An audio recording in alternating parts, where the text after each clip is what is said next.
Hey everyone, welcome to Dit Dot. My name is Amanda and today I'm working on making chicken teriyaki skewers. I'm filming this leading up to Father's Day, and this week I've been making some of my husband's favorite dishes like the chicken taquitos I made a couple of nights ago. That was quite an interesting experience, but it's fun. Hopefully that video will go up and you can check it out. But tonight I'm making teriyaki, which is another one of his favorite dishes. Since I'll be using wooden skewers to grill, I have a tray that I just filled up with some water and I'm just soaking these skewers so that way they won't like burn up on the grill. And the next thing to do is to make the chicken marinade. So let's get started on doing that. I get so excited I forget to like make sure I'm talking when I'm on the screen. All right, so I have some local honey and it has gotten kind of hard at room temperature, but that's okay. I've got enough. I just need like a tablespoon or so. So I'm gonna use that and then I'm gonna pour some hot water on it and it'll help melt it up. Yeah, I'm filming. Are you gonna come over here? I can wait. I thought you were in the middle of it. Well, I am, but I can pause. All right, so I am just trying to get enough honey here to make kind of a tablespoon. So this is like really hot water that'll help melt this honey. So it's about a cup, but you know me, I don't really measure. And I'm just gonna whisk this honey into the water to kind of loosen it up before I add the other ingredients. Now there really isn't a good rhyme or reason of how to add these ingredients to your bowl here. So yeah, just loosening up this honey. And let's add some more ingredients. We're gonna add in some brown sugar. And teriyaki is a fairly sweet dish, so I'm gonna add a couple spoonfuls of it. And then I like to use arrowroot as a thickener. You can also use cornstarch. Like if you have a corn allergy, I think that's why I started using it. I have a corn sensitivity. I still eat it all the time, but corn makes me sneeze. So I don't know. For a while there, I was trying to avoid it, but now I just eat it, whatever, and sneeze. Soy sauce, about 1/3 cup. And I'm gonna use lime juice today. Oftentimes I use pineapple juice, but I don't have any, and today I have lime juice, so that's what I'm gonna use. You could also use lemon juice, that would be good, or rice wine vinegar would also be really good. You just want kind of an acid. And a little bit of sesame oil. I use these flavors all the time in different ratios and to make lots of different Asian type dishes. I'm gonna add a chopped up scallion, and then I'm gonna use my grater to grate in some garlic and ginger.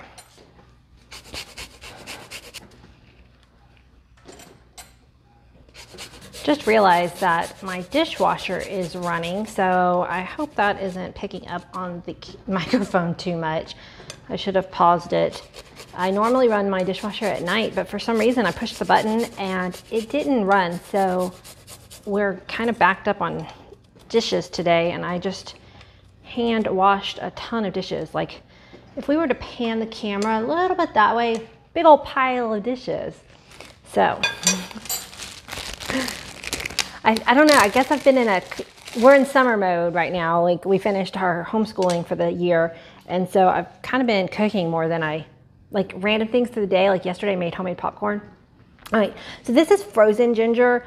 I just throw the whole thing in my freezer, peel and all, and it just grates up really great. Grates up, that was bad. Anyway, it grates up really easily this way, and your ginger isn't gonna go bad because it'll stay nice wrapped up in the freezer for months.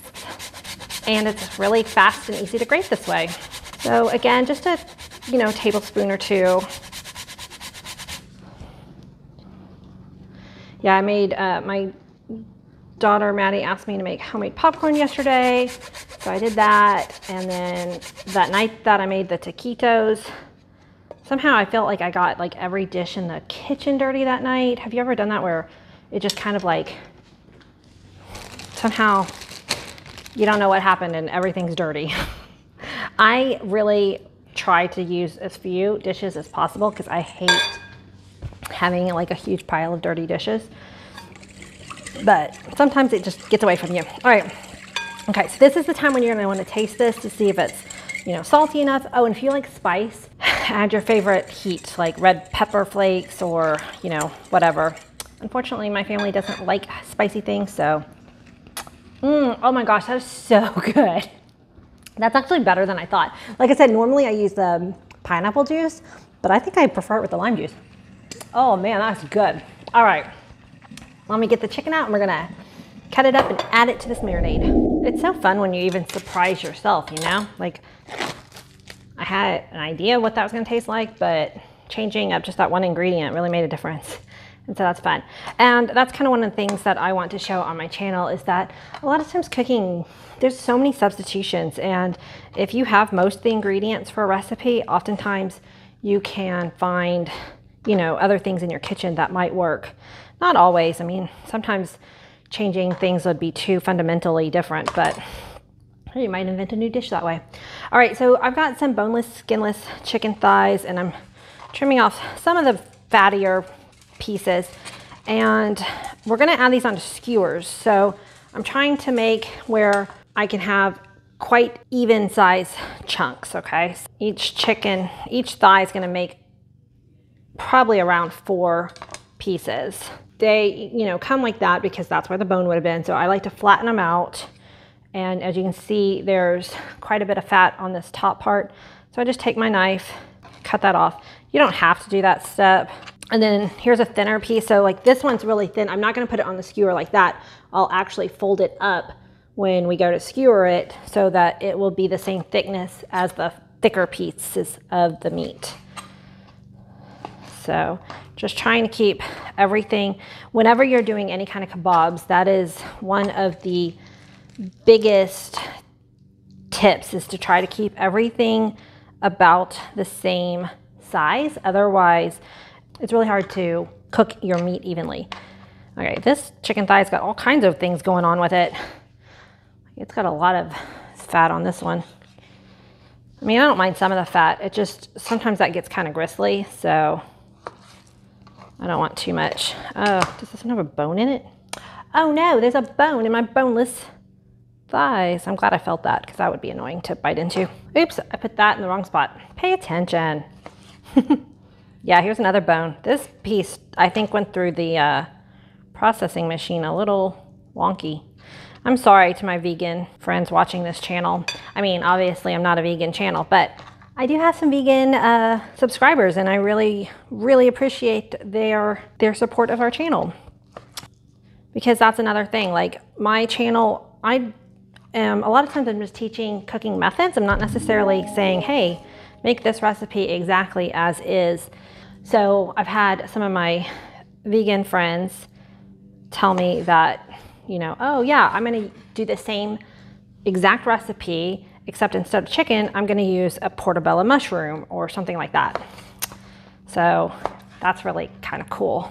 Okay, this, trying to keep these even. All right, I'm gonna finish these up and we'll convene in a second.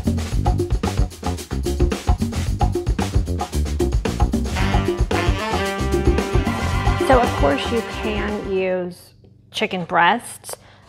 The good thing about using chicken thighs is they are less likely to dry out on the grill, so they kind of give you that little protection of if you overcook the meat, it's going to still be juicy.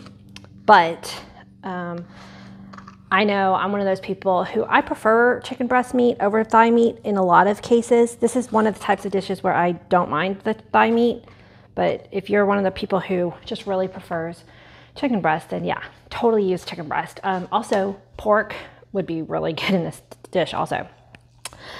It's kind of funny. I'm hearing a bunch of lawnmowers go right now. We've had so much rain the last couple of days and our grass is crazy. And so, yeah, all the neighbors are out there like, oh my God, it's a sunny day. Let's go mow the lawn.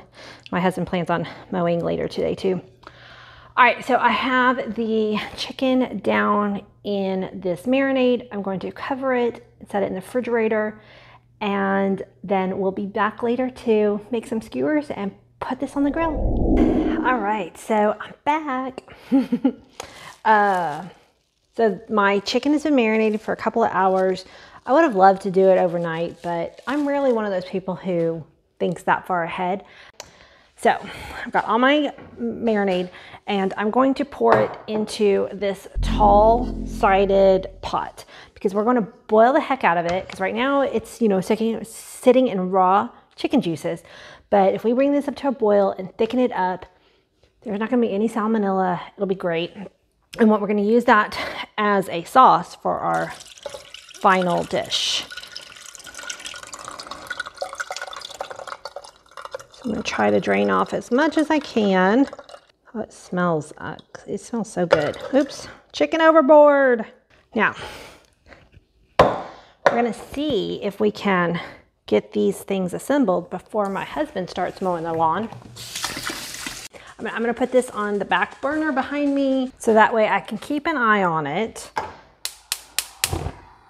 With all the sugar in it, it will have a tendency to overflow. So you're my eyes, guys. So let me know if it starts to boil over. All right, while we now assemble some skewers. So I'm embarrassed to say that I spent $5 on these pineapples, but we didn't have any fresh pineapple at the grocery store other than this. And I just wanted to make this meal special for my husband. And so I could have used canned pineapple, but I really wanted fresh. Why won't you open?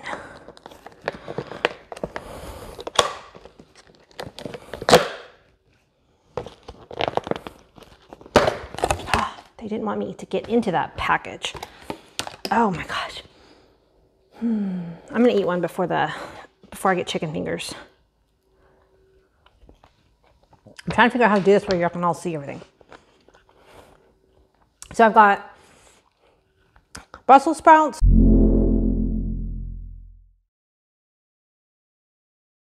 bacon, yellow bell pepper, which you can use whatever color you want, and some onion. So we're just gonna try to like make these kind of mixed up. So I'm gonna put a piece of, I've got no rhyme or reason. I'm just trying to kind of make a little, I am gonna put the bacon and the Brussels sprouts together because bacon flavored Brussels sprouts are everything. And I think having pineapple and the chicken will be really delicious together. So maybe there is some rhyme to my methods here. So I got a pineapple, I've got a chicken. We'll go back with the bell pepper, some more Brussels sprouts. Oh, these Brussels sprouts I did coat with olive oil and some salt, and that's about it. So we got a piece of bacon. We'll go with the pineapple and bacon, right? Yum. And another piece of chicken. And y'all get the idea. So you're just gonna fill this up and make a bunch. Try not to stab myself. That looks good. Oh, but there's no bacon on that one. We gotta end with a bacon, right? But then I feel like that bacon's gonna fall off. Oh, I forgot to put any onions. This will be for my kids. I'm gonna put one onion for good measure. Piece of onion skin that's kind of fell off there. I forgot the onion. So, one of my kids will love this one. Consistently inconsistent. I swear that should definitely be the name of my channel. But I think that's actually already taken. Oh, that's not the pointy end. See, I'm here to make this look so easy. So, is kebab something that you do very often? It honestly is not something I do often. Normally, I would just take all these components and, see, I'm going out of order again. I would fail making pattern making in school, I guess. This would be really good activity. Honestly, if you've got a toddler, you know, like a 3-4-year-old who is working on pattern making, that's the homeschool mom in me here.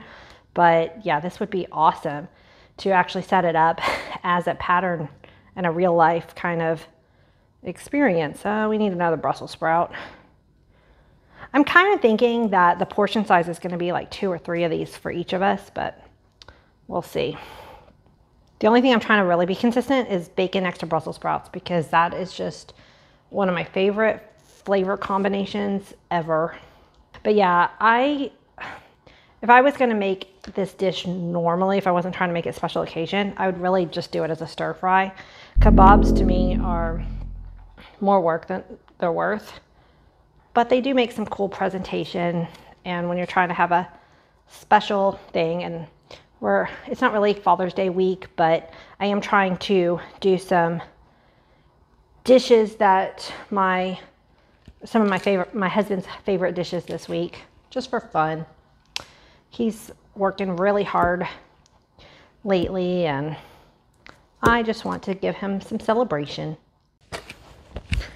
Actually making kebabs for y'all, it makes it much more fun. I have someone to actually talk to while I'm kebabbing. So this is boiling quite nicely. I'm gonna get a spoon so I don't want it to stick. And we just wanna have it thicken up into a syrup. Okay, now I need somewhere to rest my spoon and vlog all at the same time. I'm gonna get out my little bowl. Ooh, that was loud. I don't actually use spoon rests. I always just get out a clean dish. So here's all my dishes that I've got piled up. Like I was saying, I still haven't put them away, even though, you know, that was hours and hours ago. They're dry. They're just sitting there. Nah, I'll have my kids do that later. That is one of the great things about having minions. I mean, kids. I didn't mean to say minions, did I? I did. All right, guys, I'm gonna sit here and try to make up some more kebabs. Keep an eye out on my sauce, and we will reconvene at the grill. Okay, so this is the exact wrong time to be doing this because the sun is coming right in, but we'll try. So I put the skewers on the barbecue grill. Ooh. And it looks like they're already ready to flip. So I'm gonna rotate them around a couple of times. Because, okay, I think I need to lower the heat a little bit on these. I don't want them to stick. And then I've got my sauce over here that has thickened up quite nicely. And when they're almost cooked, I'm going to glaze all of these skewers. But you don't want to do it too early, otherwise that sauce will burn on here. So, oh man, that's really pretty with the sun shining in. All right, let's check on it again. I've been flipping them. Oh, this is looking good, guys. So you want your chicken to get to 165 degrees. The problem is when they're this shape and stuff, it's kind of hard to use a thermometer on them. Oh, I lost the pineapple. Whew, it's hot. I don't have very long tongs. I think that my chicken is done enough that I can start basting it. I'm trying to decide. I turned my burner down as low as they go. They were cooking quite fast. I think next time I would spray these with some oil before putting them on the grill because they are just wanting to stick really badly. Trying to push the meat back on there. But yeah, I think I'm gonna go ahead and start basting and hope for the best. Okay, I added some water, so it's still gloopy, but it's not as gloopy. That's so funny. I usually have the opposite problem where my sauces don't get thick enough, but that arrowroot, pretty strong stuff. So I'm gonna baste these, turn them over again, and baste the other side, and see how everything looks. Oh, I'm very impressed. It's looking very, Very yummy. All right, so I got them off the grill. They look amazing. The chicken was starting to fall apart, so I know it's cooked all the way through. Oh, don't want to lose one. I can't wait to serve this over a bed of rice. It smells, I wish you could smell this. It is so epic. So, the pineapple. I'm gonna chop up some green onion to toss on top, and that's it. So thank you so much for watching this video. If you take a moment to hit that like button, if you enjoyed the video, that will let YouTube know to share it with other people so that they can also like the video. And I will see you next time.